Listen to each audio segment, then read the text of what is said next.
할렐루야. 우리 사회에 계신 분들하고 인사하겠습니다. 너무 잘 오셨습니다.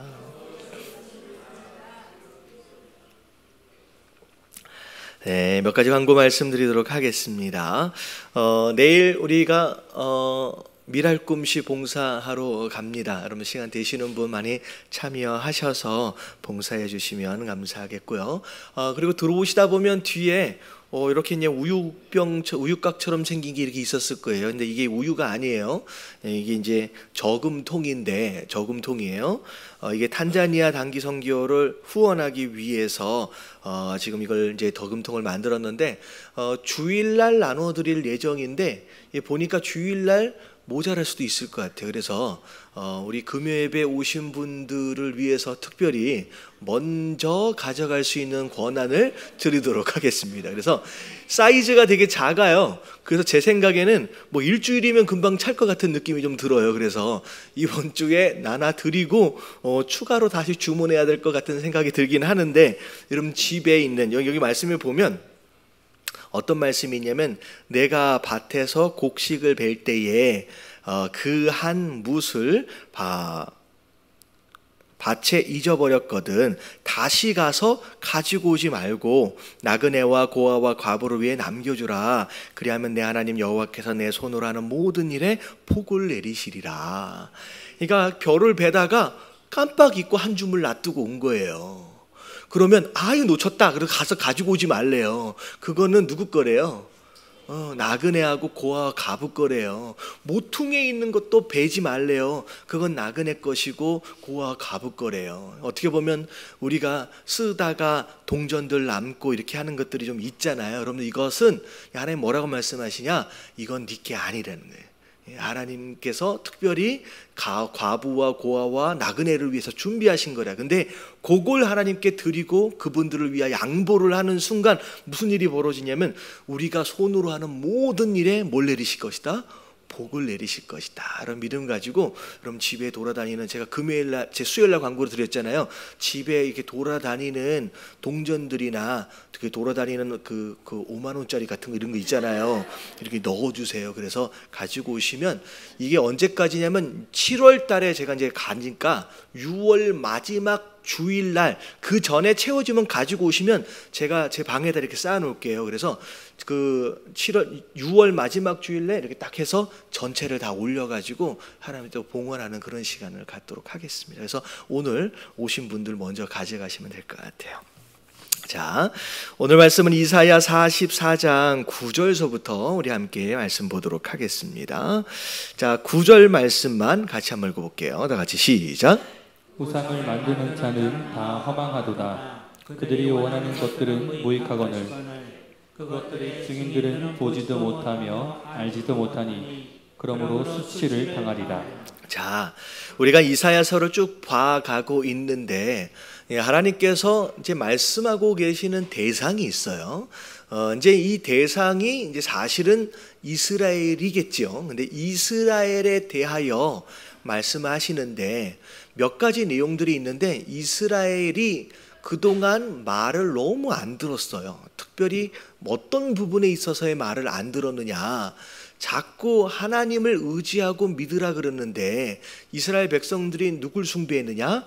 우상을 숭배했다라고 하는 것이죠. 이제 그것에 대해서 하나님께서 이제 징계에 대해서 먼저 말씀을 하시고 나서 이번 달에 들어와서는 이제 징계받은 이스라엘 백성들을 내가 다시 돌이키게끔 해서 결국은 내가 구원할 것이다 라고 하는 그런 말씀들을 쭉 이어가시는 겁니다. 이제 그런 가운데 왜 자꾸만 우상에게 숭배를 하고 믿고 의지하고 있느냐라고 하는 것들에 대해서 이제 중간중간 우상에 대해서 말씀하고 계세요. 그리고 이스라엘 백성들이 말을 듣지 않았을 때에 마치 징계의 도구처럼 사용하셨던 이 바벨론에 대하여 결국 네가 굉장히 지혜롭고 뛰어나서 네가 이스라엘을 점령하고 그렇게 한 것들 같지만 사실은 내가 허락한 것이다. 그리고 너는 나중에 어떻게 된다는 거예요. 나중에 또다시 너희를 향한 심판이 있을 것이다 라고 하는 또 경고의 메시지가 쭉 이어집니다. 그래서 오늘 44장 9절부터 나오는 내용은 우상에 대한 내용인데, 우상에게는 이야기하지 않으세요. 우상에게는 이야기하지 않으세요. 왜냐하면 우상은 들을 수 있는 귀가 있어요, 없어요? 없어요. 이 우상은 아무것도 아니기 때문에 우상에게는 말씀하시지 않는데 누구에게 말씀하시냐? 우상을 만드는 자와 우상을 섬기는 자에게 지금 이 말씀을 하고 계시는 거라는 거죠. 그래서 우상을 만드는 자는 허망하다. 정말로 아무것도 아닌 것들을 위하여 애를 쓰는 거예요. 그래서 심지어 이게 뒤에 보니까 무익한 것, 그리고 심지어는 보지도 못하고 알지도 못하는 이런 우상들, 결국 그걸 만드는 사람들은 나중에 뭘 당하게 될 것이다?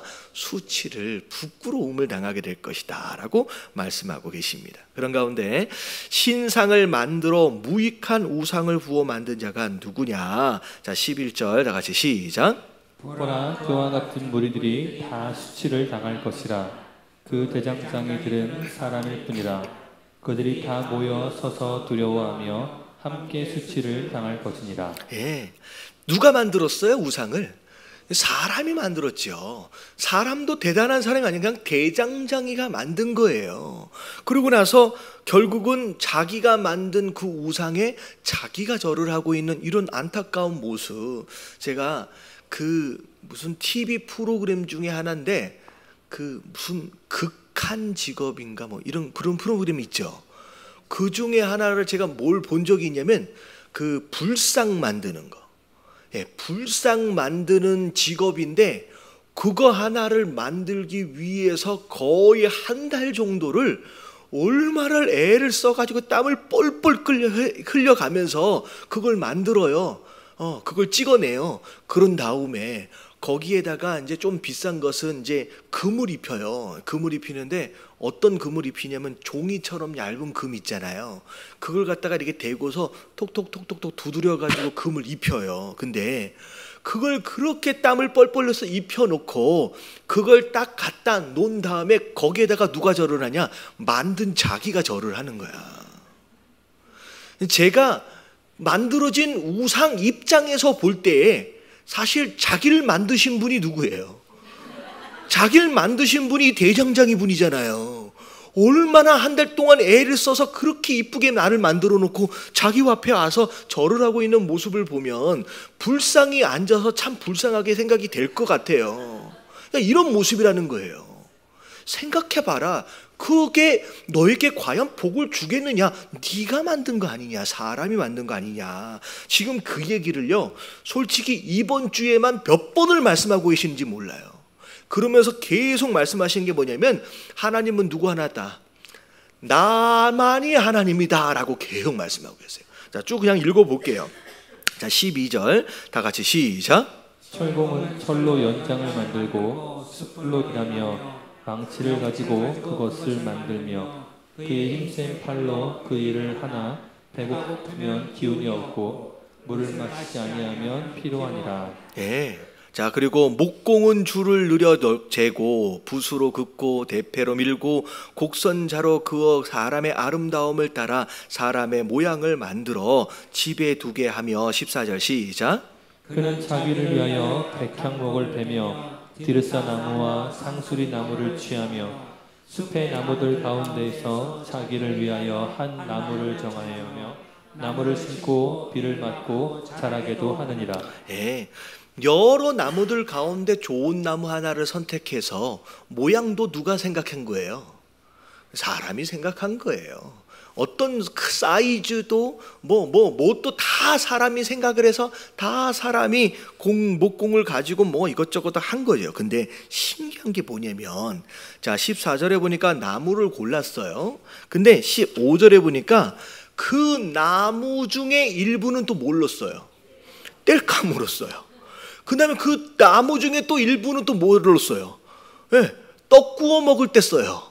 그리고 또 나머지는 또 뭘로 쓰는 거예요? 그걸로 우선. 그러니까 뭐가 다르냐는 거예요. 같은 나무에서 어디에는 밥 먹는데 어디에서는 불 떼는데, 근데 그 중에 하나로 우상 만드는데 도대체 똑같은 재료로 만든 그 우상이 과연 어떤 힘이 있고 어떤 능력이 있어서 너에게 복을 주겠느냐. 자, 그런 얘기죠. 지금 16절, 그 중에 절반은 불에 사르고 그 절반으로는 고기를 구워 먹고 배불리며 또 몸을 덮게 하여 이르기를 아하 따뜻하다 내가 불을 보았구나 하면서 그 나머지로 신상 곧 자기 우상을 만들고 그 앞에 엎드려 경배하며 그것에게 기도하여 이르기를 너는 나의 신이니 나를 구원하라 하는도다. 논리적으로 말이 안 되는 것이 우상 숭배에 대한 내용이에요. 자, 18절에 보니까 다 같이 시작. 그들이 알지도 못하고 깨닫지도 못함은 그들의 눈이 가려서 보지 못하며 그들의 마음이 어두워져서 깨닫지 못함이니라. 네. 아무리 얘기를 해도 지금 논리적으로 맞지 않는 이 상황 가운데서 깨닫지 못하고 우상 숭배하는 이 답답한 사람들의 모습을 지금 예수님 하나님 말씀하고 계시는데, 자, 이런 거예요. 자, 나무라고 하는 거, 자, 이거 백향목 나왔잖아요. 나무라고 하는 것은 하나님께서 우리에게 유익하라고 행복하라고 그냥 수단으로 주신 거예요. 그래서 그 나무를 가지고 땔감으로도 쓰는 것이고, 그 나무를 가지고 고기를 구워 먹을 때도 쓰고 뭐 떡을 구워 먹을 때도 쓰는 거예요. 근데 우리의 유익과 우리의 행복을 위하여 주신 그 수단이 지금 뭐가 되어버렸다? 우상이 되었다는 거예요. 여러분, 이게 가장 중요한 거예요. 자, 하나님께서 우리에게 우리의 유익을 위해서 주신 것들이 있어요. 선물처럼 수단으로 주신 게 있어요. 그것들 가운데 하나가 뭐냐면 돈이에요. 여러분, 그것들 가운데 하나가 뭐냐면 건강이고요, 시간이고요, 우리 사람과의 관계예요. 이건 수단일 뿐이에요. 그것을 통하여 우리가 누리면 되는 거고, 그것을 통하여 우리가 행복해지면 되는 거예요. 근데 어느 순간 그것에 집착을 하는 순간 그게 뭐가 되어져 간다? 우상이 되어져 간다. 근데 하나님은 수단으로 주어진 것을 그냥 수단으로 머물러 거기에 쓰면 되는데, 그게 자꾸 우상화 되어진 것에 대해서 하나님께서 지금 지적하고 계시는 거예요. 그래서 여러분, 절대 여러분 돈은 정말로 우리에게 필요한 것이지 여러분 우리의 우상이 되지 않길 주님의 이름으로 축원합니다. 여러분, 건강도 마찬가지예요. 우리 건강이 있으면 열심히 일하고 봉사하고 너무 좋잖아요. 건강이 수단일 뿐이지 여러분 건강을 위해 사는 사람이 되어서는 안 된다는 거예요. 사실 우리의 생명도 마찬가지예요. 그냥 이 땅을 살아가면서 우리가 왜 이 세상을 오늘을 살았다 그랬어요? 왜 우리가 하루하루를 살아요? 뭐가 있기 때문에, 우리가 해야 할 일이 있기 때문에 사는 거예요. 네, 살기 위해서 사는 게 아니라는 거죠. 우리의 생명조차도 여러분 우상되어지지 않길 주님의 이름으로 축원합니다. 그래서 수단으로 주신 것이 우상되어져서는 안 된다라고 이제 하나님께서 이제 말씀하고 계시는 거예요. 너희가 지금 다 속고 있는 것이다. 허탄한 것, 허망한 것을 지금 다 쫓고 있는 것이다라고 말씀하시는 거예요. 자, 그러면서 21절, 자, 같이 한번 읽어볼게요. 21절. 자, 야고바 시작. 야고바 이스라엘아, 이 일을 기억하라. 너는 내 종이니라. 내가 너를 지었으니 너는 내 종이니라. 이스라엘아, 너는 나에게 잊혀지지 아니하리라. 예, 하나님께서 뭐라고 말씀하세요? 기억하라.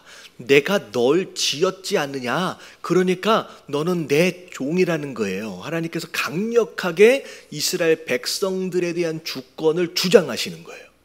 왜 그러냐면 지금 그들이 누구에게 지금 넘어가 버렸느냐? 우상에게 넘어갔어요. 그러니까 하나님이 마음이 아픈 게 뭐냐면 내 백성인데 내 종인데 누구의 종도 있어요? 우상의 종 되어 있다는 거죠. 그러니까 하나님께서 아니라는 거예요. 내 거라는 거예요. 내가 만들었기 때문에. 그래서 하나님께서 강력하게 그 종들에 대한 이스라엘에 대해서 소유권을 지금 주장하고 계시는 겁니다.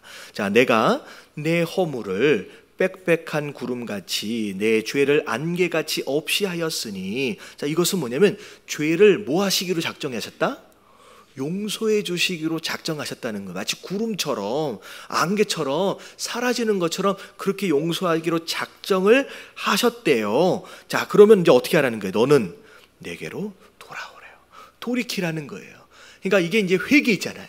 그럼 회개가 무슨 뜻이냐? 방향을 바꾸다라는 뜻이에요. 방향을 바꿔서 내게로 돌아오라. 내가 너를 구속하였음이니라 라고 하네요. 이런 거예요. 구속했다, 용서했다라고 하는 것은 이미 하나님이 이루어 놓으신 거예요.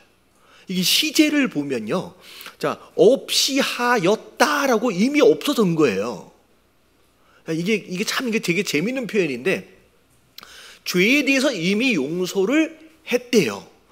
돌아오면 용서해 줄게가 아니라 이미 용서를 한 것이고, 자, 이미 구속을 했대요. 이게 완료형으로 나온 거예요. 근데 이미 이루어졌지만 이걸 누리는 사람이 있고 못 누리는 사람이 있어요. 누가 누린다는 거예요? 돌아오면 누리는 거예요. 다시 말하면 2000년 전 예수님의 십자가로 인하여서 이미 구원은 완성이 됐어요. 아이고 깜짝이야. 이미 구원이 완성이 됐어요. 부활하시고 승천하신 것으로 말미암아 이미 구속의 역사는 이미 끝났어요. 결론이 난 거예요. 근데 그걸 누리는 사람이 있고 누리지 못하는 사람이 있어요. 뭐에 대한 차이냐? 아직 이루어진 게 아니라 돌아오는 자는 누리고요, 돌아오지 못하는 자는 누리지 못하는 것일 뿐이라는 거죠. 그래서 여러분, 이게 이미 이루어진 것이고 결론이 나버린 역사적 사건, 누가 누리느냐? 돌아오면 누린다라고 얘기하는 거예요. 탕자가 집을 나갔잖아요. 집에서 기다리고 있는 아버지는 이미 용서를 했어요. 돌아오면 안아줄 것을 작정을 했어요. 근데 왜 못 누리냐? 돌아오질 않으니까 못 누리는 거예요. 그러면 사실은 이게 참 은혜가 뭐냐면, 나중에는 모두 못 먹는 신세가 됐어요. 돼지가 먹는 추업 열매도 못 먹는 신세가 됐어요. 그러면 참 이게 참 은혜인 거야. 왜냐하면 많은 사람들이 이 주업 열매 몇 개씩 주워 먹음으로 연병하고 있어요. 돌아오질 못하고. 그럼 차라리 주업 열매를 주는 자가 없는 그 순간이 돌아올 때고요, 오히려 그 기회를 주신 것이 차라리 은혜일 수 있다라고 하는 거죠. 그래서 여러분, 적당히 연명하고 있다라고 한다면 문제가 있는 거예요. 여러분, 그것에서 여러분 머물러서 간신히 살아남는 존재가 아니라 여러분 돌아와 버리시길 주님의 이름으로 축원합니다. 그래서 지금 이미 구속은 이루어졌대요. 돌아오면 누린다라고 말씀하시는 거예요. 자, 그러면서 자 23절 같이 한번 읽어볼게요. 시작. 여호와께서 이 일을 행하셨으니 하늘아 노래할지어다. 땅의 깊은 곳들아 높이 부를지어다. 산들아 숲과 그 가운데의 모든 나무들아 소리내어 노래할지어다.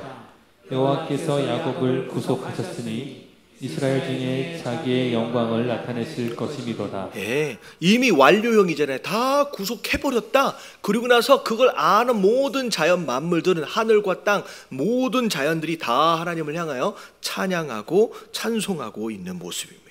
자, 내 구속자여 모태에서 나를 지은 나 여호와가 이같이 말하노라. 나는 만물을 지은 여호와라. 홀로 하늘을 폈으며 나와 함께한 자 없이 땅을 펼쳤고, 헛된 말을 하는 자들의 징표를 패하며 점치는 자들을 미치게 하며 지혜로운 자들을 물리쳐 그들의 지식을 어리석게 하며. 26절 시작. 그의 종의 말을 세워주며 그의 사자들의 계획을 성취하게 하며 예루살렘에 대하여는 이르기를 거기에 사람이 살리라 하며 유다 성읍들에 대하여는 중건될 것이라.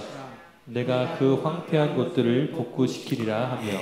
하나님께서 뱃속에서부터, 엄마 뱃속에서부터 우리를 계획하시고 준비하시고 만드셨대요. 그러면 이게 참 어떻게 보면 일반적인 분들은 별로 이렇게 은혜가 안 되는 이제 말씀일 수도 있어요. 그냥 일반적인 말씀. 근데 이제 어떻게 보면 출생에 있어서의 아픔이 있는 분들은 어떻게 이런 생각을 할 수가 있어. 내가 왜 태어났을까? 어떻게 보면 제가 그런 말씀 드린 적이 있잖아요. 어떤 선교사, 너는 남자의 아이였어. 그러니까 어떻게 보면 계획되지 않는 가운데 부모와의 생각과는 다른 이제, 그래서 이제 어린 시절서부터 막 되게 상처가 되었던 그런 여자 아이. 그러니까 이런 말씀이 사실은 그 아이한테는 어마어마한 은혜인 거예요. 부모는 원하지 않을 수 있어요. 부모의 생각과는 다를 수 있어요. 하지만 누가 계획하셨다? 하나님이 계획하셨다는 거예요. 우리의 인생이 마찬가지예요. 지금 어떻게 살고 있든 상관이 없이 내가 살아가고 있는 이 삶 시작부터 지금까지 하나님의 계획하심 가운데 지금 이렇게 살아가고 있다라고 하는 거예요. 그런 가운데 하나님은 참 천지 만물을 창조하셨다라고 하는 그런 말씀들을 계속 반복적으로 말씀하시면서 그분을 향하여 끝까지 대적하고 있는 잘못된 자들을 하나님께서 끝까지 지금까지 패하고 계신다라고 하는 그런 말씀들. 그리고 그분을 위하여 세운 종들이 있었어요. 선지자들이 있었어요. 그러니까 그 선지자들이 그런 거예요. 하나님이 너는 가서 이런 얘기를 하라라고 말을 담아주실 때도 있지만 그렇게 말을 담아주시지 않았음에도 불구하고 선지자가 자의적으로 할 때가 있거든요. 근데 하나님은 그걸 자의적으로 어떻게 했던 그 선지자를 어떻게 하세요? 그 선지자의 말을 다 이루어 가셨다는 거예요. 그러니까 이게 구약의 역사를 보면, 선지자들을 보면, 이게 종종 보면 하나님이 말씀을 담아주실 때가 있어요. 너는 가서 이 말을 전해라. 너는 가서 이 말을 전해라. 근데 어떤 경우는 하나님이 명령하신지도 않았는데 자기의 감동을 따라서 이야기할 때가 있어요. 근데 그럴 때 보면, 야, 넌 내가 그렇게 말하라고 한 적이 없는데 라고 하신 적이 한 번도 없어요. 어떻게 하냐면 그냥 그분의 종이 이야기한 것으로 그분은 어떻게 하세요? 그냥 그분 스스로 책임을 지시고 그것을 이루어 가셨어요. 그러니까 이게 그 얘기예요. 26절에 그의 종의 말을 세워주셨다. 그의 사자들의 계획을 성취하게 하셨다. 그렇게 하나님께서 그의 종들을 사용하시면서 지금까지 이루어 오셨는데, 결국 무슨 일이 벌어질 것이냐? 예루살렘에 대하여는 이르기를 거기에 사람이 살리라 하며. 여러분, 지금 이 상황은 예루살렘에 사람이 살 수가 없는 상황이에요. 이미 전쟁으로 말미암아 폐허가 되어버린 그런 상황인데 거기에서 이제는 사람이 살게 될 것이래요. 그리고 유다 성읍에 대하여서는 중건될 것이다. 성벽이 다시 재건될 것이다. 내가 그 황폐한 곳들을 복구시키리라 하며. 여러분, 이거는 지금 이 상황으로 봤을 때는 절대 그런 일이 있을 수가 없는데 지금 이건 누가 계획하신 거예요? 하나님이 계획한 것이기 때문에 이루어질 것이다 라고 하나님께서 미리 말씀하신. 그런 가운데 28절에 보면 심지어 그 일을 누구를 통하여 이룰 것인지에 대하여 실명까지를 얘기하고 있어요. 28절 같이 한번 읽어볼게요. 시작. 고레스에 대하여는 이르기를 내 목자라 그가 나의 모든 기쁨을 성취하리라 하며, 예루살렘에 대하여는 이르기를 중건되리라 하며, 성전에 대하여는 내 기초가 놓여지리라 하는 자니라. 네, 여러분, 이게 고레스가 등장하고 난 뒤에 쓴 이게 아니에요. 고레스가 아직 등장하지도 않았을 시절에 이미 실명을 제시를 하시면서 앞으로 이런 일이 일어날 것이다 라고 하는 것을 직접 지금 말씀하고 계시는 겁니다. 그래서 결국 하나님께서 이스라엘 백성들에 대한 구원, 그분의 절대적 주권 아래 그 일을 반드시 이룰 것이다 라고 이제 말씀하고 계시는 내용입니다. 자, 그러면서 45절, 자 1절 말씀 같이 한번 읽어볼게요. 자, 다 같이 시작. 여호와께서 그의 기름 부음을 받은 고레스에게 이같이 말씀하시되, 내가 그의 오른손을 붙들고 그 앞에 열국을 항복하게 하며, 내가 왕들의 허리를 풀며 그 앞에 문들을 열고 성문들이 닫히지 못하게 하리라. 자, 고레스가 어떻게 바벨론을 이제 점령을 하게 되는지에 대한 얘기인데, 나중에 보니까 이제 하나님께서 오른손을 붙드는 가운데 힘을 주는 거예요. 그리고 그 고레스를 향하여 대적할 수 있는 왕들의 뭘 풀어버렸어요? 허리를 풀어버렸어요. 그래서 이스라엘 같은 경우에는 그 중동 지방에 이렇게 옷들이 이게 포대자루처럼 늘어져 있잖아요. 그래서 일을 하려면 뭘 해야 되냐면 이게 허리띠를 이렇게 묶어야지 일을 하는 거예요. 근데 여러분, 사람이 어디에서 힘이 나온대요? 여러분, 허리하고 여러분 아랫배에서 힘이 나온대요. 아랫배에서. 근데 허리를 풀어버렸다라고 하는 것은 무슨 얘기냐? 고레스를 향하여 대적할 수 있는 왕들의 뭘 빼버리는 거예요? 힘을 쫙 빼버리는 거예요. 반항할 수 없게끔 힘을 빼버린다는 거예요. 그리고 어떻게 돼요? 그 앞에 문들을 열어버릴 것이다. 성문들이 닫히지 못하게 할 것이다. 실제로 바벨론의 멸망을 보면 그 당시의 왕이 백성들한테 별로 인기가 없었어요. 그래가지고 어떻게 되냐면 바깥에서 바사 제국이 쳐들어왔다라고 하니까 백성들이 그냥 문을 열어줘 버렸어. 그러니까 무슨 전쟁이나 아니나 뭐 제대로 할 것도 없이 문 열어줘서 그냥 성문으로 그냥 들어와 버렸어요. 그래서 바벨론이라고 하는 이 제국이 말도 안 되게끔 망해버려요. 그냥 한 번에 무너집니다. 그러니까 이런 일들이 도대체 어떻게 일어나겠느냐? 지금 이미 하나님께서는 미리 뭐 하신 거예요? 말씀하신 것대로 그대로 다 이루어진 것이다 라고 하는 것이죠. 그래서 인류 역사의 흥망성쇠가 어떻게 보면 하나님 손에서 그렇게 움직여져 가는 거예요. 그러니까 어떻게 보면 이스라엘 백성들이 이제 그런 모습들에 대해서 하나님의 그런 통치와 주권에 대해서 그런 영향력과 능력에 대해서 모르고 있는 거죠. 그러면서 자 2절, 3절, 4절 쭉 나오는 내용들이 이제 결국은 바벨론이 어떻게 무너지게 되느냐라고 하는 거에 대한 쭉 내용들이 쭉 나옵니다. 자, 그런데 4절을 보니까 같이 한번 읽어볼게요. 다 같이 시작. 내가 나의 종 야곱 내가 택한 자 이스라엘을 위하여 내 이름을 불러 너를 알지 못하였을지라도 내게 칭호를 주었노라. 그러면 재미있는 게 뭐냐면 지금 하나님께서 고레스라고 하는 이 왕을 사용하시는데 고레스는 자기가 누구한테 쓰임을 받고 있는지 알아요, 몰라요? 모르고 쓰임을. 어쩌다가 내가 뭐 이런 일들을 하고 있는지, 내가 어떻게 쓰임을 받고 있는지 자기는 알지도 못하는 가운데 그냥 하나님이 그 사람을 그냥 쓰시는 거예요. 누가 쓰시는지도 모르고. 그런데 나중에 이제 깨닫게 되죠. 나는 여호와라, 나 외에 다른 이가 없나니. 여러분, 이 구절은 지금 이사야서 지금 44, 45장서부터 쭉 나오면서 계속 반복해서 나오는 애예요. 내가 누구냐라고 하는 거에 대해서 계속 하나님께서 말씀하고 계십니다. 나밖에 신이 없느니라. 너는 나를 알지 못하였을지라도 나는 내 띠를 동일 것이요 해 뜨는 곳에서든지 지는 곳에서든지 나밖에 다른 이가 없는 줄 알게 하리라. 나 여호와라, 다른 이가 없느니라. 7절 시작. 나는 빛도 짓고 어둠도 창조하며 나는 평안도 짓고 환난도 창조하나니 나는 여호와라, 이 모든 일들을 행하는 자니라 하여. 자, 그래서 하나님이 이런 이제 창조하심에 대해서 쭉 말씀하시는데, 자, 이제 어떤 내용이 나오냐면 이제 9절에 보면 좀 재미있는 표현이 나옵니다. 자, 9절에 보면 자, 같이 한번 읽어볼게요. 시작. 질그릇 조각 중 한 조각 같은 자가 자기를 지으신 이와 더불어 다툴진대 화 있을진저 진흙이 토기장이에게 너는 무엇을 만드느냐 또는 내가 만든 것이 그 손이 없다 말할 수 있겠느냐. 자, 이런 거예요.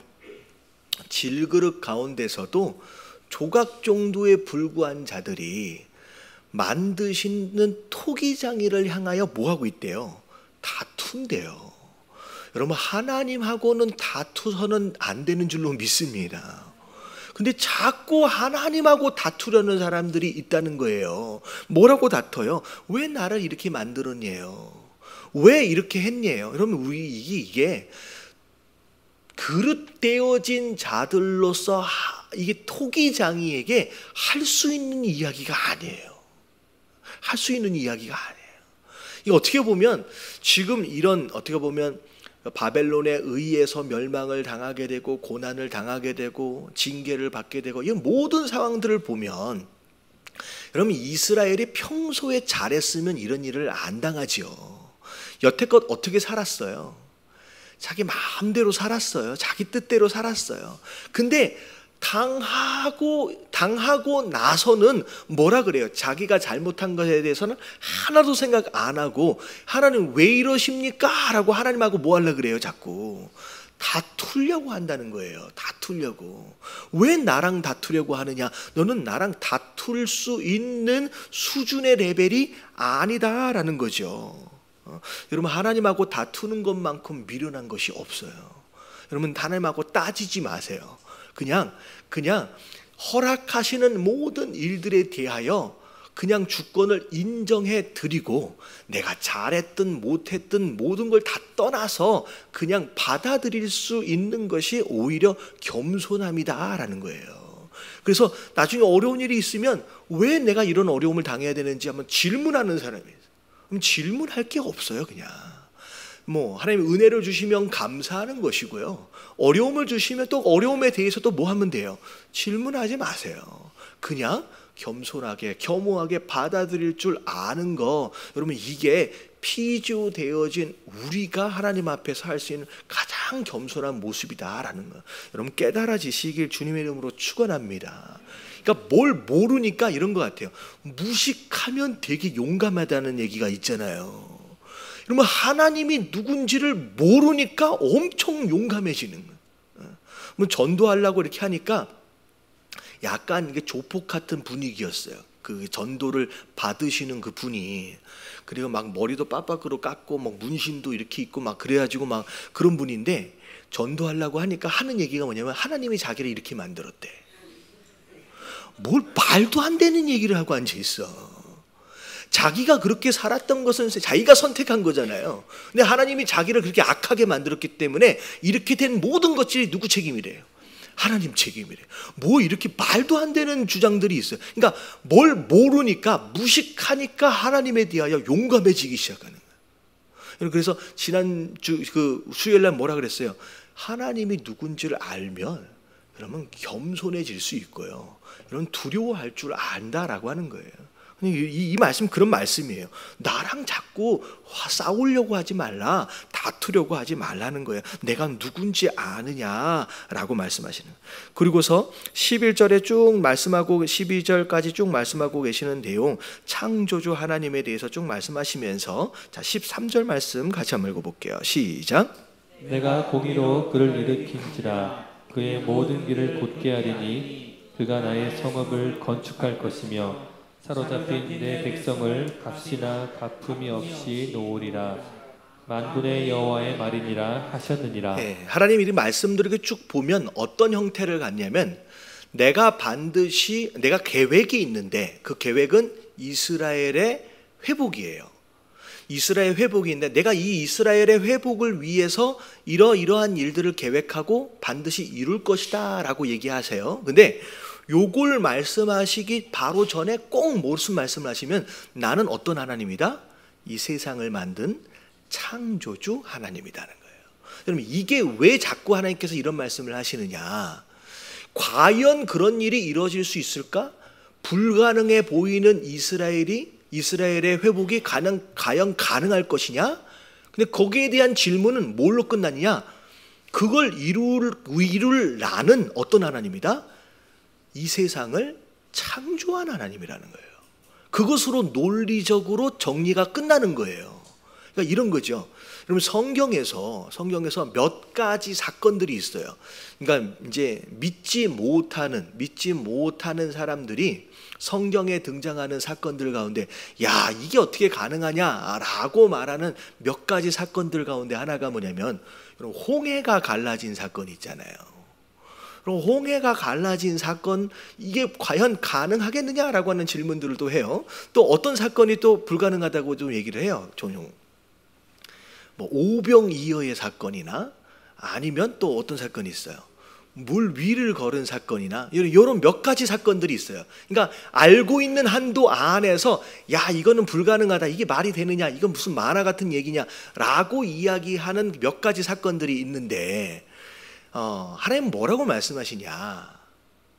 그게 가능한지 안 가능한지 설명할 필요가 없어요. 자, 뭐가 믿어지면, 창세기 1장 1절이 믿어지면, 여러분, 이것은 질문이 될 수가 없는 거예요. 창세기 1장 1절에 태초에 하나님이 천지를 창조하셨다. 여러분, 홍해가 갈라지고 안 갈라지고, 여러분, 바다를 만드신 분이 누구예요? 여러분, 하나님이 바다를 만드셨는데 바다가 갈라지게 하는 건 너무 어려울까요? 여러분, 이게 어떻게 말이 돼요? 만드신 분은 갈라지게 하는 건 너무 쉬운 거예요. 물을 만드신 분이 호수를 만드신 그분이 물 위에서 걸어가는 게 그렇게 어려울까요? 아니, 빵을 만드시고 물고기를 만드신 분이 그걸 나눠져서 5,000명을 먹게 하는 게 그렇게 어려울까요? 아니라는 거예요. 지금 이사야서에 쭉 나오는 내용, 내가 반드시 이룰 것이다, 너희가 볼 때는 불가능해 보인다라고 할지라도 나는 이룰 것이다. 왜냐하면 나는 어떤 하나님이기 때문에, 나는 창조주 하나님이기 때문에 라고 지금 계속 반복적으로 얘기하고 있어요. 우리 인생도 마찬가지예요. 사람들이 불가능하다라고 얘기할 수 있어요. 힘들다라고 얘기할 수 있어요. 안 된다라고 말할 수 있어요. 근데 하나님 뭐라고 말씀하면 된다는 거예요. 하나님은. 왜? 내가 누구냐? 내가 너를 만들었다. 인생을 만들었다. 이 세상을 만들었다. 내가 창조주 하나님이다 라고 말씀하시는 거예요. 여러분, 이 창조 신앙이 이게 가져지면요, 성경 안에 믿어지지 않을 수 있는 구석이 없는 거예요. 여러분, 이걸 믿으시길 주님의 이름으로 축원합니다. 그래서 지금 이사야에서 계속 나오고 전반적으로 흐르는 가장 중요한 신앙은 창조 신앙이에요. 내가 이걸 이룰 것이다 라고 말씀하고 계시는 거예요. 그래서 여러분, 자꾸 하나님을 요만하게 내 문제 정도 하나 들어주실 수 있는 해결사 정도로만 생각하지 마시고, 여러분, 하나님 전체를 볼 필요가 있어요. 하나님은 창조주 하나님이다 라고 하는 것을 여러분 믿어드리시길 주님의 이름으로 축원합니다. 자, 14절 쭉 같이 한번 읽어볼게요. 다 같이 시작. 여호와께서 이같이 말씀하시되 애굽의 소득과 구스가 무역한 것과 스바의 장대한 남자들이 내게로 건너와서 내게 속할 것이요 그들이 너를 따를 것이라. 사스레메어 건너와서 내게 굴복하고 간구하기를 하나님이 과연 내게 계시고 그 외에는 다른 하나님이 없다 하리라 하시니라. 자, 그 당시에 애굽이나 구스나 스바나 이 지역이라고 하는 것은 이제 아프리카 지역에서 제법 강하다라고 이야기할 수 있는 그런 이제 강대국들 중에 하나입니다. 근데 그들조차도 나중에 어떻게 돼요? 이제 고레스에게 이제 굴복하게 되는 일들이 결국 벌어진다라는 거죠. 그래서 지금 어떻게 보면 뭐 100여 년, 한 200여 년 동안 미국이 전 세계를 이렇게 이제 장악하고 있잖아요. 굉장히 강하게. 근데 이 미국이라고 하는 나라도 언제 또 무너질지 모르는 거예요. 그러니까 과연 이런 나라가 무너질 수 있을까? 그런 나라가 무너진다라고 하는 거죠. 그러니까 하나님께서 계획하시면 그 어떤 나라도 하나님의 그 계획하심을 따라 망하기도 하고 흥하기도 하고, 근데 결국은 그것을 통하여서 누가 진짜 하나님이다 라고 하는 것을 서로 고백할 수밖에 없게끔 되냐? 하나님만이 진짜 하나님이다 라고 하는 것을 증명하게 된다는 거예요. 그래서 바벨론 시절에도 마찬가지였어요. 중간중간 뭐 사드락과 메삭과 아벳느고 이야기도 있고요, 다니엘 이야기도 있고요. 중간중간 등장하는 내용들을 보면 결국 그런 사건들을 통하여서 비록 이스라엘이 포로 생활을 하고 있음에도 불구하고 하나님은 그분만이 하나님이다 라고 하는 것을 중간중간 계속 증명하고 계셨다라고 하는 거죠. 이런 일들이 일어납니다. 자, 15절, 16절, 17절까지 쭉 읽어봅니다. 시작. 구원자 이스라엘의 하나님이여 진실로 주는 스스로 숨어 계시는 하나님이십니다. 우상을 만드는 자는 부끄러움을 당하며 욕을 받아 다 함께 수욕 중에 들어갈 것이로되 이스라엘은 여호와께 구원을 받아 영원한 구원을 얻으리니 너희가 영원히 부끄러움을 당하거나 욕을 받지 아니하리로다. 자, 하나님이 뭐 하고 계신데요? 15절에 보니까 숨어 계신데요. 어떻게 보면 하나님이 그분 스스로를 우리에게, 그의 백성들에게 나타내 보이실 때도 있지만 또 어떨 때는 그분께서 숨어 계실 때도, 그러니까 숨어 계신다고 그분이 계시지 않는 게 아니라는 거죠. 우리가 찾지 못할 뿐이지 하나님이 없는 게 아니다는 거죠. 그런 하나님이 결국은 나중에 우상들을 부끄럽게 만들고 결국 하나님께서 이스라엘을 구원하실 것이다 라고 말씀하시는데, 자 18절서부터를 보면 하나님이 이 세상을 어떻게 만들었는지를 보세요. 자, 하늘을 창조하신 그는 하나님이시니 그가 땅을 지으시고 그것을 만드셨으며 그것을 견고하게 하시되, 자 어떻게 하셨대요? 여러분, 혼돈하게 창조하시지 않았어요. 여러분, 이 세상이 지금 혼돈이잖아요.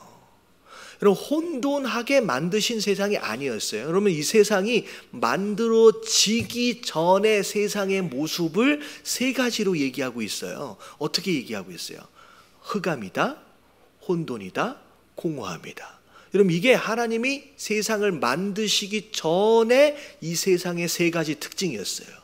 근데 하나님이 창조하시는 순간 흑암 가운데 뭐가 생겼어요? 빛이 생겼어요. 밝아졌어요. 하나님은 흑암을 몰아내시는 거예요. 그리고 뒤죽박죽 엉켜있던 혼돈의 이 세상을 어떻게 하셨어요? 질서를 만드셨어요. 그래서 위와 아래와 좌와 우와 여러 가지 중요한 거가 덜 중요한 거 여러 가지 순서와 질서를 만드신 것이 창조의 역사하심은 창조를 통하여 만들어진 두 번째.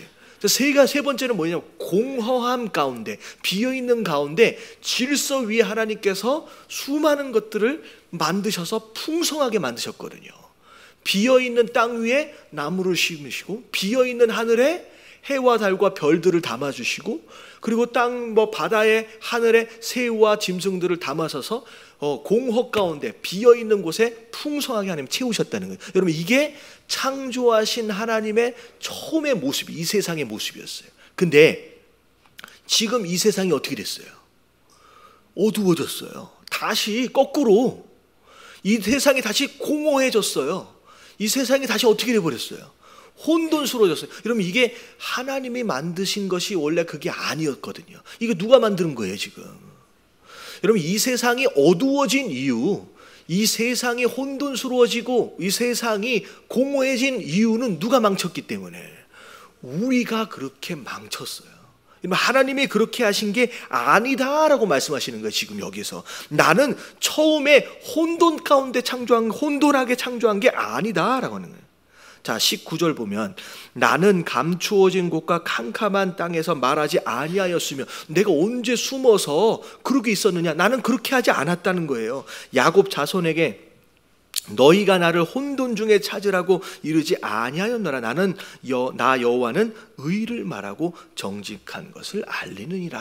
하나님은 그렇게 세상을 만드시지 않았는데 이 세상을 살고 있는 우리가 이 세상을 망친 거지. 그래서 하나님이 사랑이시고 하나님이 선하시다면 왜 이 세상이 이렇게 돼버렸느냐? 여러분, 이것에 대한 답변은 하나님이 이 세상을 이렇게 만드신 게 아니에요. 누가 망쳐버린 거예요? 우리 인간이 이렇게 망쳐버린 거예요. 그리고 심지어 하나님은 이 망쳐버린 이 세상을 회복할 수 있는 방법 또한 가지고 계시는데 인간은 그것을 말을 들어야 안 들어요. 듣지를 않아요. 듣지를 않고 있으면서 하는 얘기가 뭐냐면 왜 이 세상이 이렇게 됐느냐라고 누구에게 불평하고 있느냐? 하나님께만 불평하고 있는 것이라는 거죠. 그러니까 하나님이 지금 이 말씀을 하시고 있는 상황들을 보면 되게 마음이 어떻다는 거예요. 되게 이게 억울한 거예요. 억울한 거예요.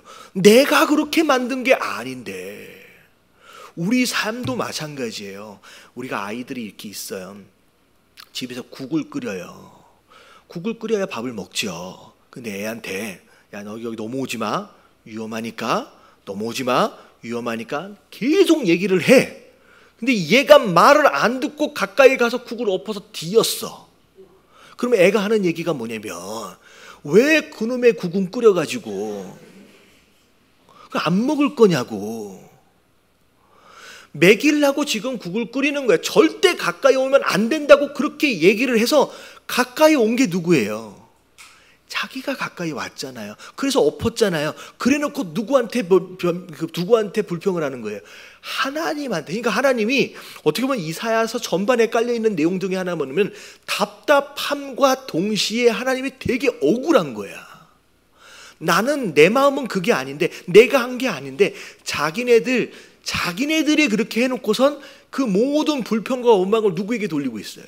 하나님께 돌리고 있다는 거예요. 여러분 뭐 어려운 일이 있으면 여러분 하나님한테 원망하지 마시길 주님의 이름으로 축원합니다. 우리가 잘못한 게 왜요?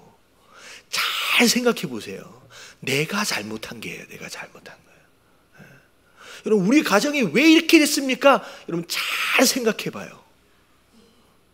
진짜 잘 생각해 봐요. 내가 잘못한 게 있다니까요. 하나님인 우리를 이렇게 만드신 게 아니다라는 거죠. 이스라엘 백성들을 향하여 하나님이 굉장히 답답하십니다. 그러면서 계속 반복되는 이야기라서 쭉 넘어갈게요. 자, 그러면서 계속 20절, 21절 중간중간 나오는 얘기가 나 외에는 다른 이가 없다라고 얘기를 하시면서 자 22절 말씀 같이 한번 읽어봅니다. 시작. 땅의 모든 주여 내게로 돌이켜 구원을 받으라. 나는 하나님이라 다른 이가 없느니라. 자 23절도 시작. 내가 나를 두고 맹세하기를 네게서 공의로운 말이 나갔은즉 돌아오지 아니하나니 내게 모든 무릎이 꿇겠고 모든 혀가 맹세하리라 하였노라. 예, 돌이키래요. 그리고 구원을 받으래요. 하나님이 모든 해결 방법들을 다 가지고 계시는데 우리가 선택하기만 하면 된대요. 그래서 마지막 25절에 보니까 이스라엘 자손은 다 여호와로 말미암아 의롭다 함을 얻고 자랑하리라 하였느니라 라고 하나님 말씀하시는 거예요. 자, 그리고 나서 46절로 넘어갑니다. 자, 1절 말씀만 같이 한번 읽어볼게요. 다 같이 시작. 벨은 엎드려졌고 느보는 구부러졌도다. 그들의 우상들은 짐승과 가축에게 실렸으니 너희가 떠매고 다니던 그것들이 피곤한 짐승의 무거운 짐이 되었도다. 여기서 말하고 있는 벨과 느보는 이제 우상들 가운데 하나입니다. 근데 우상이 그런 거예요. 마치 복을 줄 것처럼 막 이렇게 빌고 막 했는데 하나님 뭐라고 말씀하신 나중에 그 우상들이 너희에게 뭐가 되어버릴 것이다. 무거운 짐이 될 것이다. 들쳐 업고 다녀야 할 그냥 그런 짐만 된다라고 하나님 말씀하시는 거예요. 그리고 다 구부러뜨리고 하나님께 다 엎드려뜨려 버릴 것이다 라고 말씀하세요. 자, 그리고 나서 3절에 보니까 야곱의 집에서 이스라엘 집에 남은 모든 자여라고 나와 있어요. 여러분 이제 구약 뒷부분에 보면 이 남은 자라고 하는 이 표현이 굉장히 의미 있는 이제 표현입니다. 근데 어떻게 보면 이런 고난의 과정, 징계의 상황들 가운데에서도 끝까지 믿음을 지키고 자기 자리를 지켰던 자들, 여러분 이게 남은 자거든요. 하나님이 그 자들에게 내가 구원을 베풀 것이다 라고 말씀하시는데 내게 들을지어다 배에서 태어남으로부터 내게 안겼고 태에서 남으로부터 내게 업힌 너희여. 그러면서 자 4절 말씀 같이 한번 읽어볼게요. 시작. 너희가 노년에 이르기까지 내가 그리하겠고 백발이 되기까지 내가 너희를 품을 것이라. 내가 지었은즉 내가 엎을 것이요 내가 품고 구하여 내리라. 네, 하나님이 이스라엘 백성들을 마치 어떤 아이들처럼 생각하냐, 갓난아이, 정말 아무것도 할 줄 모르는 그런 아이들처럼 참 이렇게 우상을 따라 쫓는 이런 모습들을 향하여서 내가 구원을 할 텐데 어떻게 해서라도 내가 구원할 것이냐, 들쳐 업고서라도 내가 끝까지 부둥켜 안고서라도 내가 내 백성들을 구원할 것이다 라고, 책임질 것이다 라고 말씀하시고 약속하시는 내용이에요. 그러면서 나를 누구와 짝하며 나를 비교할 수 있겠느냐 라고 말씀하시면서 계속 우상들을 향하여 비교되어질 수 없는 그분의 존재에 대해서 계속 말씀하고 계시는 거예요. 자, 그러다가 자 8절 와서 자 8절만 같이 한번 읽어봅니다. 자, 다 같이 시작. 너희 패역한 자들아 이 일을 기억하고 장부가 되라. 이 일을 마음에 두라. 자, 너희 패역한 자들아 이 일을 기억하라. 자, 이 일이라고 하는 것은 두 가지 일이에요. 하나님께서 반드시 우상들을 다 패할 것이다 라고 하는 거에 대한 이야기. 그리고 두 번째는 내가 내 백성들은 반드시 구원해 낼 것이다 라고 하는 이 두 번째 이야기. 이 두 가지 일에 대해서 기억하래요. 그러면서 장부가 되어라 라고 하는 것은 마음을 단단히 먹으래요. 용기를 내라는 거예요.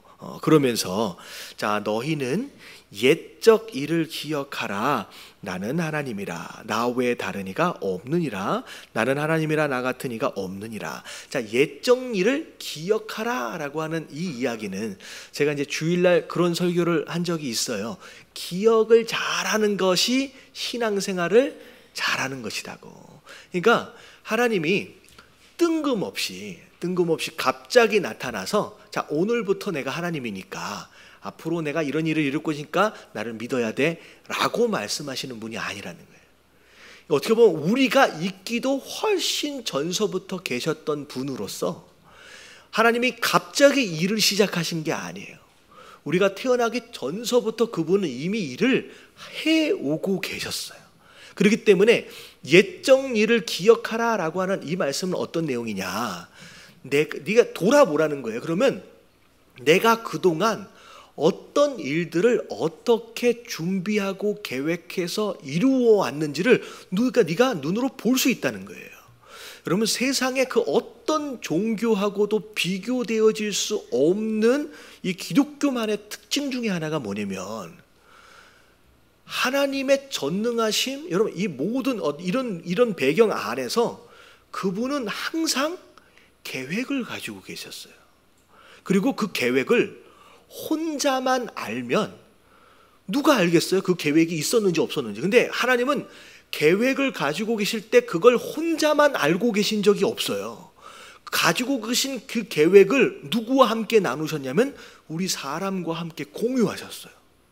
그래서 내가 이런 계획이 있거든, 내가 이걸 이루려고 하거든 하면서 꼭 그걸 누구에겐가 꼭 말씀하세요. 그러면 말씀하신 대상 입장에서 볼 때는 그 하나님의 말씀하심은 뭐가 되냐면 약속이 되는 거예요. 내가 이룰 것이다 라고 말씀해 주셔서 그게 약속이 되는 거예요. 그리고 하나님은 그 계획을 이루어 가세요. 그러면 그 약속을 들은 그 사람 입장에서는 그 약속이 뭐가 되어지는 거예요? 성취되어지는 거예요.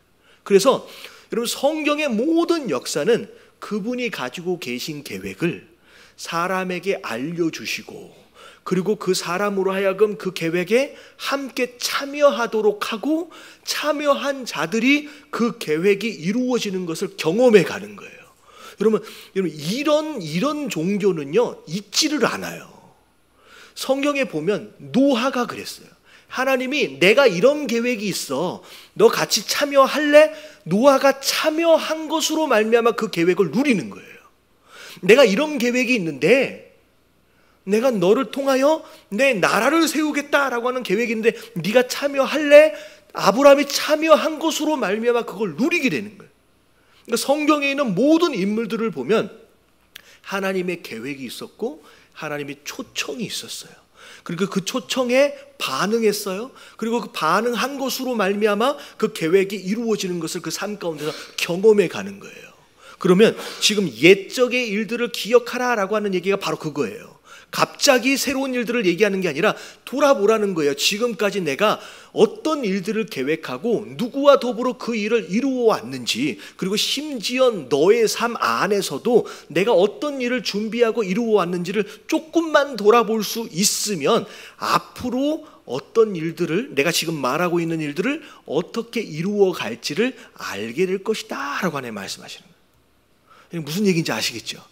그래서 그 얘기가 10절에 나오는 거예요. 10절에. 자, 다 같이 한번 읽어볼게요. 시작. 내가 시초부터 종말을 알리며 아직 이루지 아니한 일을 옛적부터 보이고 이르기를 나의 뜻이 설 것이니 내가 나의 모든 기뻐하는 것을 이루리라 하였노라. 네, 그분이 계획을 세워서 처음부터 끝까지, 그리고 그분은 꼭 누구에게 말씀해 주세요.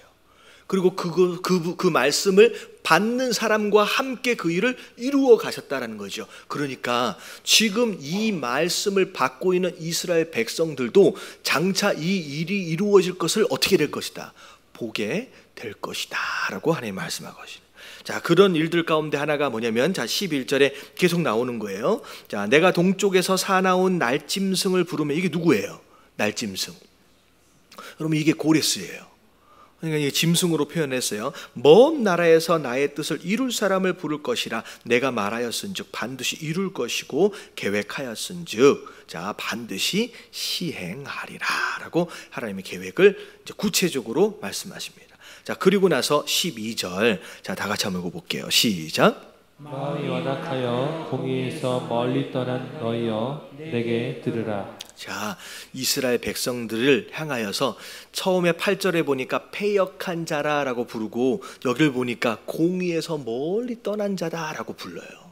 자, 근데 여러분 이스라엘 백성들이 어쩌다가 이렇게 하나님의 뜻에서 멀리 떠나버렸느냐? 왜 떠났느냐? 이유가 뭐래요? 완악하였기 때문이라는 거예요. 완악하였기 때문에. 마음 가운데 강팍함이 있는 거예요. 어떻게 보면 더러워져 있음에도 불구하고 고집불통처럼 똘똘 뭉쳐져 있는 자아가 있는 거예요. 그것 때문에 결국 어떻게 됐어요? 하나님 공의에서 점점 멀리 떨어져 나가게 되었다라는 거죠. 그래서 제가 주일날 이제 그런 말씀 드렸잖아요. 자꾸 우리가 신앙생활을 하면서 은혜를 받고 말씀을 받는 가운데 요 안에 들어있는 이 똘똘 뭉쳐져 있는 여러분 이게 내가 있지요. 요 놈이 있잖아요. 요 놈이 팍 깨져 버려야 되는데 자꾸 뭐 하는 것에 멈춰 있냐면 요걸 이렇게 코팅을 한다 그랬잖아요. 덮어내는 것에 멈춰 있는 거예요. 여러분 이게 깨지지가 않으면, 그러니까 이게 완악함이에요. 요 완악함이 깨지지 않으면 결국 하나님 뜻에서 멀어질 수밖에 없어요. 여러분 나이를 들어가면 들어갈수록 이게 더 심해진다는 거예요. 그게. 그래서 제가 우리 새벽에도 얘기를 말씀드렸는데, 여러분 나이를 들어가면서 노인이 되어져 가는 사람이 있고요.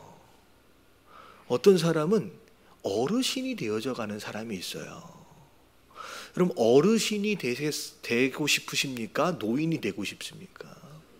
어르신이 좋잖아요. 억양도 그게 훨씬 더 좋고. 근데 노인이 된다라고 하는 것은 뭐가 이게 고집만 세지는 거예요. 고집만. 여러분 말씀 안에서 자꾸 덮으려고만 하지 마시고 여러분 요 안에 있는 것을 깨트려 버리시길 주님의 이름으로 축원합니다. 여러분 이게 깨지지가 않으면 계속 문제가 생기는 거예요.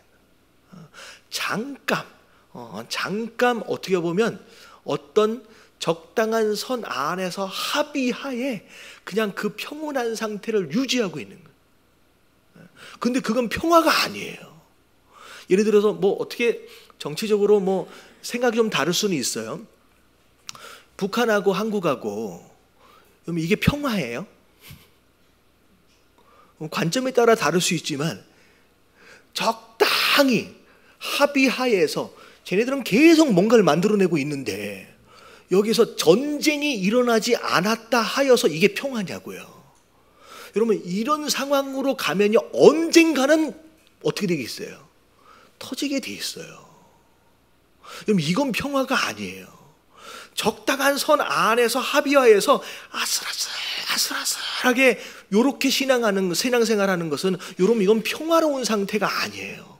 여기에서 딱 나랑 생각이 딱 달라지는 순간 그냥 탁 터져버려요. 여러분 이런 상태로 신앙생활을 하지 마시고요. 여러분 근본적인 이것을 깨야 되는 줄로 믿습니다. 요게 깨지면요 진짜 쓰임 받는 거예요. 근데 이게 여러분 1000명 중에 1명이 깨져. 그게 성경에 등장하는 인물이 되는 거예요. 그러니까 저는 예담교회에서 이런 인물 한두 명만 나오면요 이 김포가 뒤집어지는 거예요. 여러분 이런 인물이 되시길 주님의 이름으로 축원합니다. 아슬아슬하게 건드리지 마. 이게 살오름팔을 걷는 여러분 이런 신앙생활은요 언젠간 터지게 돼 있어요.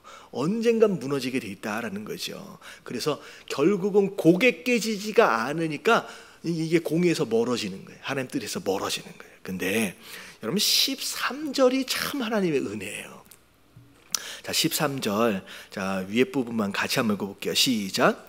내가 나의 공의를 가깝게 할 것인즉 그것이 멀지 아니하나니. 자 여기까지요. 아니 이게 은혜인 게 뭐냐면 이미 이스라엘은 하나님 공의에서 멀리 떨어져 버렸어요. 그들 스스로 돌아올 수 있는 능력이 없어요. 너무 멀리 가버렸어요. 그랬더니 하나님 어떻게 하세요? 여러분 이 표현을 영어로 잘 보면 하나님께서 너 이리 와. 내가 만들어 놓은 기준이 여기 있으니까 네가 여기 와야지 내가 용서할게 이런 개념이 아니라 하나님께서 그 공의를 가지고 우리에게 가까이 다가오셨어요. 여러분 이게 원어적인 표현으로 하나님 그분이 그 공의를 가지고 우리에게 찾아오셨어요. 여러분 이게 예수님의 성육신이에요. 하나님의 기준을 정해놓고 내 의는 이거다. 멀리 떠나버린 인생들을 향하여서 내 기준에 맞춰라고 얘기하면 그 어떤 인간도 의롭게 여겨질 수가 없어요. 구원받을 수가 없는 거예요. 근데 하나님 어떻게 하셨냐면 그 공의를 가지고 우리에게 가까이 다가오셨어요. 그래서 예수님이 직접 우리에게 찾아오신 거예요. 그래서 우리가 구원을 받게 되었다라고 하는 거. 여러분 이게 은혜인 줄로 믿습니다. 우리가 하나님께 나가는 게 아니라 그분이 우리에게 찾아오셨어요. 그냥 우리는 뭐 하면 돼요? 뭘 어디 멀리 가라는 얘기가 아니에요. 그냥 이 만나러 오신 그분을 향하여 뭐만 좀 열어라. 마음만 좀 열어라 라고 하나님 말씀하시는 거예요. 이 안에 있는 이 고집덩어리 이 완악함도요 우리 스스로 깨트리는 게 아니에요. 그냥 열어드리면 그분이 들어와서 일을 하실 거예요. 그래서 제가 그런 말씀 드렸잖아요. 귀신 들렸던 사람이 귀신이 잠깐 나갔는데 나간 사이에 뭐 했대요? 청소했대요.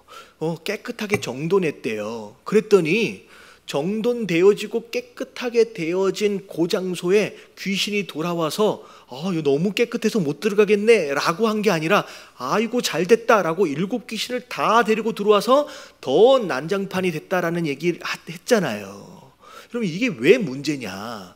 여러분 청소를 하고 수리를 하는 건 누가 하셔야 되는 거예요? 여러분 주인이 하는 거예요. 귀신이 나갔는데 청소하고 수리했다라고 하는 건 누가 한 거냐? 자기가 한 거예요.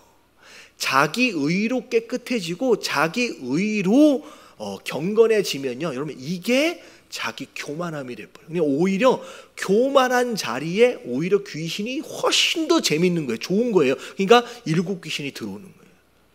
여러분 이게 청소는 우리가 하는 게 아니에요. 청소는 누가 해야 되는 거예요? 주인 누가? 예수 그리스도께서 주인 되어 주셔서 우리 안에 들어오시는 거예요. 그래서 그분이 우리 안에서 청소를 하실 수 있도록 우리가 내어드리는 거예요. 그래서 우리가 신앙생활을 하면서 우리가 성화되어진다, 변화되어진다라고 하는 것은 절대 우리의 노력과 열심으로 되어지는 게 아니에요. 하나님이 내 안에 예수 그리스도께서 내 안에 주인으로 들어오셔서 그분이 천천히 우리의 삶을 수리해 가시고 청소해 가실 수 있도록 우리가 내어드리는 거, 우리의 삶을 내어드리는 거, 여러분 이게 신앙생활의 모습이에요. 여러분 깨달아지시길 주님의 이름으로 축원합니다. 이게 마지막 오늘 13절에 나와 있는 내용도 내가 멀리 있지 않다. 내가 지금 가지고 왔다라는 거예요. 네가 받기만 하면 된다. 나의 구원이 지체하지 아니할 것이라. 내가 나의 영광인 이스라엘을 위하여 구원을 시온에 베풀리라 라고 말씀하십니다. 자 그리고 마지막 금요일날 오늘 말씀 좀 보도록 하겠습니다. 자, 1절만 같이 한번 읽어볼게요. 다 같이 시작. 처녀딸 바벨론이여 내려와서 티끌에 앉으라. 딸 갈대하여 보좌가 없어졌으니 땅에 앉으라. 내가 다시는 곱고 아리답다 일컬음을 받지 못할 것임이니라. 바벨론을 처녀 딸이라고 이제 종종 비유를 합니다. 왜냐하면 바벨론만큼 화려하고 강성했던 제국이 드뭅니다. 굉장히 화려했고요, 굉장히 강성했고요, 대국 중의 대국이었어요. 그래서 화려하고 아름다운 그런 모습들을 비유적으로 이제 처녀 딸이라고 얘기하는 거예요. 근데 뭐라고 얘기하냐면 내려오래요. 이제 내려오라는 얘기는 지금 어딘가 올라가 앉아 있는 거예요. 자기가 주인인 것처럼, 자기가 신인 것처럼 그 자리, 그 원래 누구 자리예요? 하나님 자리거든요. 이 하나님 자리에 자꾸 올라가 앉아 있는 거예요. 특별히 바벨론 같은 경우에는 왜 그랬는지 다른 제국들과는 좀 다르게 이상하게 그 왕 되어진 자들이 자꾸 스스로를 뭐 하려고 했냐면 신격화하려고 애를 썼어요. 자기 스스로 자꾸 신격화하려고 애를 쓰는 거예요. 그래서 하나님이 있어야 할 그 신의 자리, 하나님의 자리에 이 바벨론 왕들이 자꾸 위에 올라가 앉는 거예요. 근데 하나님 뭐라고 말씀해요? 내려와라, 이제 끝났다는 거예요. 더 이상 화려하고 밑에 보면 여주인의 자리라고 얘기해요. 여주인의 자리에서 이제 내려오라는 거예요.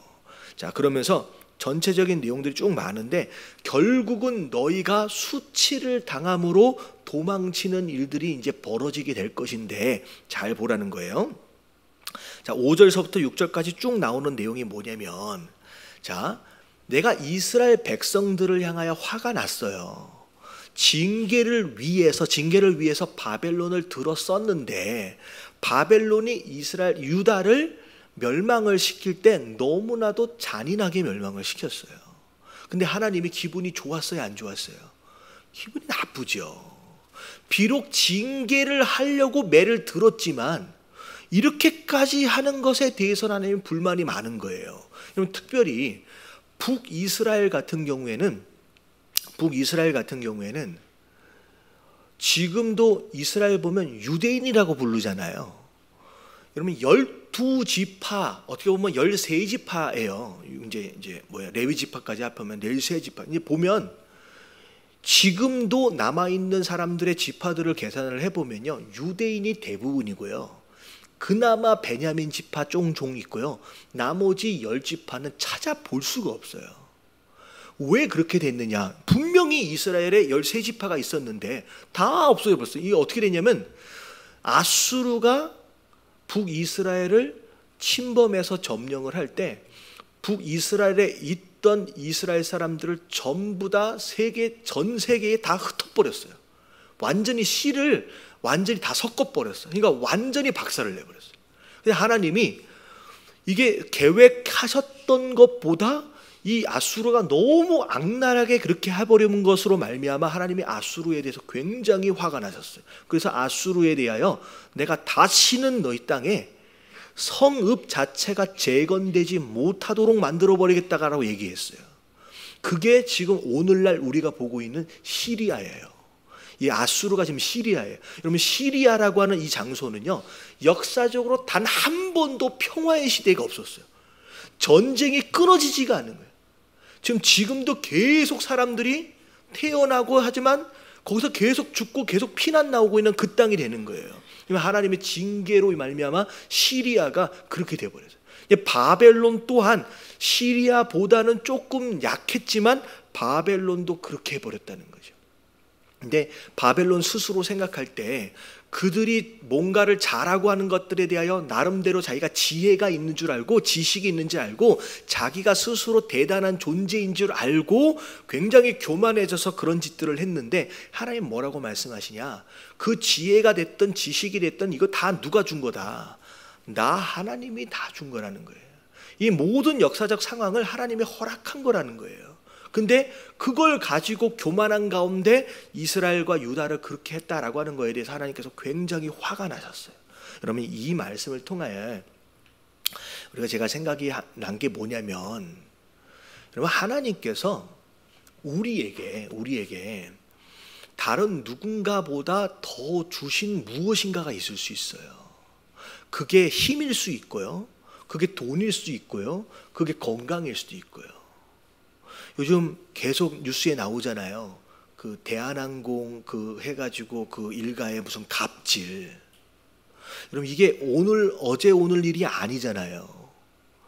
참 이게 조금 좀 뭘 좀 가지면 왜 이렇게 없는 자들을 향하여서 이렇게 힘들게 만드는지 이해를 못하겠어요. 근데요, 이게 죄인된 우리의 근성인 것 같아요. 여러분, 이걸 고쳐야 돼요. 이게 제가 미국에 맨 처음에 갔었을 때 아파트에서 클럽하우스가 있었어요. 아파트 중앙에 보면 클럽하우스가 있는데 거기에서는 이게 손님이 오면 거기서 만나기도 하고, 근데 거기에 화장실에 갔는데 백인 할아버지가 지나가면서 저한테 막 뭐라고 얘기를 하고 지나간 거예요. 근데 그때는 영어를 이제 잘 못 알아들으니까 그냥 웃고 지나갔는데, 그런 거 있잖아요. 그 할아버지가 말한 것을 머릿속에다 넣고 가만히 생각해 보니까 무슨 얘기였냐면요, 니네 나라로 돌아가라는 얘기였어요. 그러니까 나는 뭔 뜻인지도 모르고 웃었어, 바보처럼. 근데 제가 그걸 딱 듣고 나니까 되게 서러운 거 있잖아요. 인종차별을 대놓고 받은 거예요. 근데요, 여러분, 한국 사람만큼 인종차별을 심하게 하는 민족이 없어요. 여러분, 이건 회개해야 될 문제예요. LA 폭동 때 여러분, 흑인들이 사실 누구한테 화가 난 거냐면 백인들에게 화가 난 거였어요. 근데 여러분, 백인들은 워낙에 힘이 세서 건드릴 수가 없어. 그럼 누굴 건드린 거예요? 예, 백인들 지역까지를 막 총 들고 막 들어가서 올라가다가 중간에 한인타운이 있어. 여러분, 한인타운이 한국 사람들이 원래 잘했으면 그렇게 할 일이 없었죠. 여러분, 한국 사람들이 흑인들을 그 80년대 이민하고 했을 때 얼마나 무시했는지, 흑인들 리코어스토어라고 이렇게 그 마켓 같은 데 이렇게 보면 거스름돈 줄 때, 흑인들한테 거스름돈을 줄 때는 이렇게 줬어요. 짐승 취급을 했어요.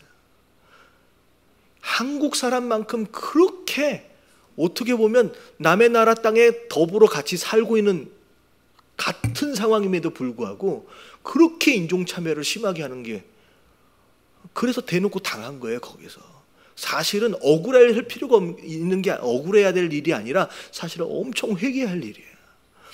한국 여기 와서 지금 외국인 근로자들 얼마나 많은지 보세요. 지금 우리 러시아 우리 교회 후원하고 있는데 그 목사님이 하시는 얘기가 뭐냐면, 진짜 나쁜, 이게 설교 시간에 이런 얘기를 해도 되는지, 정말 나쁜 놈들 너무 많대요. 외국인 근로자들 데려다 놓고선 얼마나 힘들게 만들고. 여러분, 한국 사람들은 진짜 회개해야 돼. 근데 이런 모습들을 보면서 왜 자꾸 우리 민족들이 왜 없을 때는 너무 힘들어하다가 좀 가지면 왜 이렇게 갑질들을 앞장서서 하는지, 여러분, 이것이 우리가 깨달아야 할 문제인 거예요. 하나님이 우리에게 무엇인가를 더 주신 것이 있다라고 한다면 뭐 하라고 주셨겠어요? 여러분, 섬기라고 주신 거예요. 그걸 가지고 짓밟고 무시하고 그렇게 하라고 주신 게 아니다라는 거예요. 그래서 여러분, 이 말씀을 통해서 이게 바벨론에게 힘을 더 준 거예요. 바벨론에게 더 기회를 준 거예요. 그랬더니 그 기회와 힘을 가지고 유다를 그렇게 망가뜨리고 이스라엘을 그렇게 망가뜨린 이런 모습들을 통해서 하나님께서 화가 난 거예요. 내가 가만히 안 두겠다는 거예요. 바벨론을 내가 그대로 가만히 두지 않겠다는 거예요. 여러분, 이게 어쩌면 그렇게 인종차별하고 갑질을 하고 있는, 뭐 우리 민족만은 아니겠죠. 이 세대의 뭐라 그래요? 갑인 분들을 향하여서 하나님께서 말씀하고 계시는 경고의 메시지일 수 있다라고 하는 거예요. 여러분, 나중에 조금 더 가질 일이 있고 조금 더 힘이 세질 일이 있으면 여러분, 이 말씀을 기억하시길 주님의 이름으로 축원합니다. 그래서 힘을 더 주시고 능력을 더 주신 이유는 못 살게 하고 힘들게 만들고 억압하라는 얘기가 아니라 그것 가지고 뭐하라는 얘기다, 섬기라는 얘기다라는 거예요. 그래서 지금 요 마지막 부분에는 그 얘기예요. 하나님이 너무 화가 난 거예요. 내가 너한테 지혜를 주고 지식을 주고 했던 것들이 내가 이러라고 준 게 아니지 않느냐. 내가 반드시 그 대가를 치르도록 하겠다라고 하나님께서 말씀하시는. 그러면서 나중에 14절 15절 보면 내가 너희들을 초계같이 불살라 버릴 텐데 그 불은 적당히 따뜻해서 옆에 앉아 있을 수 있는 불이 아니라는 거예요. 어마어마하게 큰 심판으로 내가 대가를 치르도록 하겠다라고 말씀하고 계시는 거예요. 그래서 오늘 제가 이제 이런 얘기가 기독교인이라고 남 얘기가 아니에요. 제가 미국에서 이제 있으면서 그런 얘기가 많아요. 우리 한국 사람들이 음식점을 하면 주로 종업원들을 누굴 쓰냐면, 한국 사람들은 되게 비싸니까 라티노들, 멕시코 사람들을 쓰거든요. 근데 솔직히 일하고 있는 직원들, 이게 나이 또래로 봐서 절대로 가볍게 이야기할 수 있는 상대가 아닌데, 자기보다 더 나이가 많을 수 있는 사람인데 야야 하면서 손님들 앞에서 너무 무시하는 그런 모습들을 보면서, 근데 그 식당에 딱 들어가면 그 앞에 뭐라고 써져 있어요. 시작은 미약하였으되 끝은 창대하리라. 어느 교회다. 장로야 또. 너무 부끄러워요. 거기 직원들은요, 교회 쳐다보지도 않아요. 그렇게 그 장로가 교회를 다닌다는 거예요. 우리를 그렇게 억압하고, 그리고 심지어는 월급도 제대로 안 준대요. 근데 어느 이제 음식점 중에 한국에 들어와 있는 음식점인데 참 감사하게 그분도 장로님이에요. 리모델링을 해야 되는 거야. 음식점을 리모델링을. 근데 리모델링을 하는데 대규모 리모델링 하다니까 한 2달 동안을 쉬어야 되는 거예요. 그러면 매출이 없잖아요. 자기도 매출이 없겠지만 그럼 종업원들은 어떻게 해요? 일을 해서 월급을 줄 수가 없는 상황이니까 이 사람들은 하루 벌어서 그냥 하루 쓰는 사람들인데, 그럼 어떻게 하는 걸 보니까 와, 너무 감사해요. 장로님인데 2달 동안 월급을 다 주면서 그중에 2주를 가족을 전부 다 동원을 해가지고, 가족들 다 동원해 한 100명 되대. 전부 다 라스베가스하고 그랜드 캐니언하고 해가지고 함께 그 음식점에 일하는 사람들 함께 다 여행을 한꺼번에 다 같이 갔다 왔어. 그래서 저는 그런 얘기를 들으면서, 야, 그런 장로님, 그런 주인에서 일을 한다라고 하면 너무 행복할 것 같고, 그러면 전 교회 가자고 얘기 안 해도 이분 교회는 한번 가보고 싶겠다라고 하는 그런 마음이 좀 들 것 같아요. 그럼 나중에 사장님 되시면 여러분 섬기시고 베푸시는 우리 모두가 되길 주님의 이름으로 축원합니다. 그래서 마지막에는 제가 이 바벨론 통해서 그런 마음이 좀 들었어요. 우리에게 주신 게 많아요. 건강도 주시고 우리에게 물질도 주시고, 아침에 그런 얘기를 했습니다. 집에 가서 내가 원하는 때에 물을 틀어서 뜨거운 물이 나올 수 있다라고 한다면 전 세계 20% 안에 들어가는 부자라고. 우리가 부자예요. 누가 그런 얘기 했잖아요. 아프리카에 사는 추장 아들이 미국에 가서 수도꼭지 열니까 물이 나오는 것 보면서 마켓에 가서 수도꼭지를 한 박스를 사다가 고향 땅에 가서 벽에다 꽂으니까 안 나오더라고. 그런 어마어마한 축복들을 우리가 누리고 살고 있어요.